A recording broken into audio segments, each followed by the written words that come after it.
দেখো এই দুষ্টু ছেলেটি তার গার্লফ্রেন্ডকে একটা লোহার পোশাক পরিয়ে তালা লাগিয়ে দেয়, যার কারণে গরমে লোহার পোশাকটি গরম হয়ে যায় এবং তার গার্লফ্রেন্ডের প্রচন্ড কষ্ট হতে থাকে। এজন্য মেয়েটি গরমের হাত থেকে বাঁচতে দ্রুত করে পানিতে লাফ দেয়, কিন্তু লোহার পোশাকটির ভার এসে পানির নিচে তলিয়ে যেতে শুরু করে, যার কারণে সে বাঁচার জন্য চিৎকার করতে থাকে। কিন্তু তার দুষ্টু বয়ফ্রেন্ড কানে হেডফোন লাগিয়ে গান শুনছিল।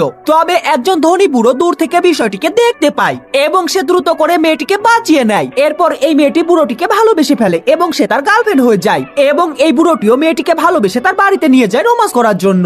এরপর এই বুড়োটি মেয়েটির লোহার পোশাকটিকে তার দাঁত দিয়ে খোলার চেষ্টা করে, কিন্তু এই বুড়োটির দাঁতটি খুলে যায়। এজন্য মেয়েটি বুড়োটিকে বলে সে এমন একটা চোরকে চিনে যে কিনা সব ধরনের তালা মিনিটের মধ্যে খুলতে পারে। এজন্য এই বুড়োটি দেরি না করে দ্রুত করে চোরটিকে বাড়িতে ফোন দিয়ে ডেকে নেয় এবং চোর বাড়িতে এসে কিছু সময়ের মধ্যে মেয়েটির লোহার পোশাকটির তালাটিকে খুলে দেয় এবং তখন এই বুড়োটি মেয়েটিকে দেখে ফিদা হয়ে যায় এবং সে মেয়েটির কাছে যাওয়ার চেষ্টা করে। আর তখনই মেয়েটি তার পোশাকে লাগানো বোতামটিকে চেপে বিষাক্ত গ্যাস বের করে বুড়াটিকে অজ্ঞান করে দেয়। এরপর এই মেয়েটি ও তার বয়ফ্রেন্ড মিলে বুড়াটির বাড়িতে থাকা সব টাকা পয়সা লুটে নিয়ে চলে যায়।